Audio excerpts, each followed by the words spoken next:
Kanaparthi ticket విషయంలో పట్టుదలతో ఉన్న మాజీ ఎమ్మెల్యే నల్లమిల్లి రామకృష్ణారెడ్డిని టీడీపీ నేతలు బుజ్జగిస్తున్నారు.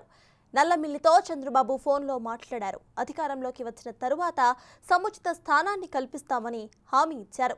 కార్యకర్తలతో మాట్లాడి తన అభిప్రాయాన్ని చెబుతానని నల్లమిల్లి చెప్పినట్టు తెలుస్తోంది. నల్లమిల్లిని తన నివాస zone 2 coordinator Sujay Krishna Rangarao, MLA Gorantla Butchaiah Chowdary, ఇక మాజీ హోంమంత్రి నిమ్మకాయల చిన్నరాజప్ప, ఎమ్మెల్యే వేగల జోగేశ్వరరావు ఆయన్ని కలిశారు.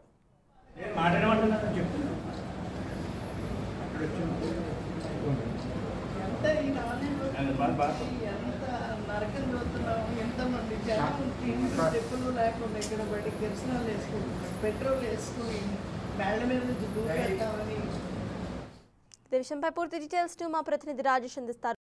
నల్లమిల్లిని అయితే చంద్రబాబు బుజ్జగించినట్టు తెలుస్తోంది. సో ప్రెసెంట్ ఆయన ఏమంటున్నారు? తూర్పుగోదావరి జిల్లా అనపర్తి సీట్ను బీజేపీ కేటాయించడం పట్ల టీడీపీ నాయకుడు నల్లమిల్లి రామకృష్ణారెడ్డి ఆగ్రహం వ్యక్తం చేశారు. దాంతో పాటు కార్యకర్తలంతా కూడా పెద్ద ఎత్తున ఆందోళన దిగారు. నిన్నంతా కూడా తెలుగుదేశం జెండాలను అలాగే కరపత్రాలను కూడా పూర్తిగా దగ్ధం చేసిన పరిస్థితి ఉంది. అలాగే దాంతో పాటు 2-3 కార్యకర్తలు పెట్రోల్ పోసుకుని ఆత్మహత్యకి ప్రయత్నించారు. అయితే మొత్తం మీద నల్లమిల్లి వాళ్ళందరినీ కొద్ది రోజుల పాటు వెయిట్ చేయండి, ముందుగా మీరందరూ సంయమనం పాటించాలి, మిమ్మల్ని కోల్పోతే కనుక నేను తట్టుకోలేను, నేను ముందుకు వెళ్ళగలను, కార్యకర్తలే నాకు బలం అని చెప్పి మొత్తం మీద నిన్న మధ్యాహ్నం 3 గంటల వరకు కూడా కార్యకర్తలతో మాట్లాడి వాళ్ళని బుజ్జగించి పంపించే ప్రయత్నం చేశారు.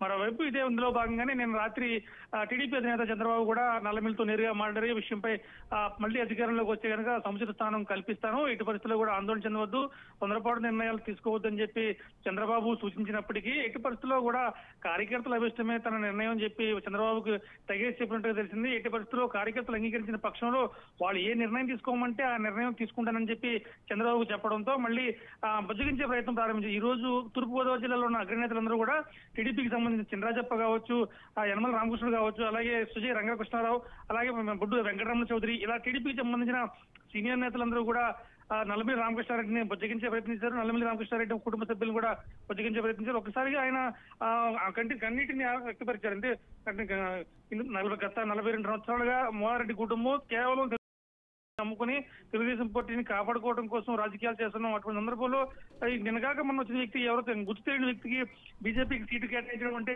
అది నిజంగా మా కుటుంబాన్ని అవమానించినట్టే అని చెప్పి ఆ కుటుంబ సభ్యులంతా కూడా ఆవేదన వ్యక్తం చేసిన పరిస్థితి ఉంది. ఇప్పటికైనా టీడీపీ అధిష్టానం గుర్తించాలి. ఎందుకంటే ఇక్కడ ఉన్న వైసీపీ క్యాండిడేట్ సతీష్ సూర్యనారాయణ రెడ్డి ఎవరైతే ఉన్నారో ఆయన్ని ఢీకొట్టాలంటే కేవలం రామకృష్ణారెడ్డికి మాత్రమే సాధ్యమవుతుంది. ఎందుకంటే ఇప్పుడు ఇచ్చే సీటు రామకృష్ణారెడ్డిని చూసి కాకపోయినా అవతల వైసీపీ అభ్యర్థిని ఓడగొట్టాలంటే ఇటు టీడీపీ అభ్యర్థి కూడా బలంగా ఉండాలి.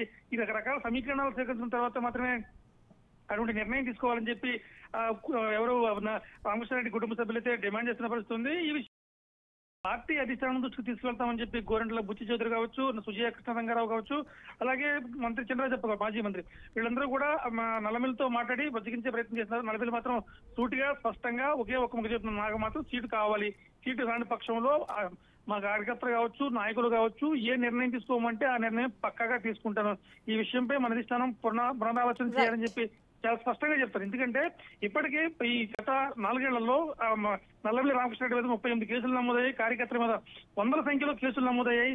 ఇటువంటి పరిస్థితుల్లో వాళ్ళని కాపాడుకోవాలంటే నేను అధికారంలోకి రావాలి, ఖచ్చితంగా ఇక్కడ నేను గెలిచి నా కార్యకర్తలను, నా ప్రజలను, నా నాయకులను కాపాడుకోవాలి. ఇవన్నీ చేయాలంటే కనుక ఖచ్చితంగా నాకు సీటు రావాలి, నేను గెలవాలని చెప్పి ఆయన చాలా స్పష్టంగా చెప్తున్న పరిస్థితి ఉంది. ఏది ఏమైనా కానీ అధిష్టానం దీనిపై పునరాలోచన చేయాలనే విషయం ఆ కుటుంబం నేపథ్యం అంతా కూడా చాలా స్పష్టంగా చెప్తున్నారు. Right, thank you Rajesh.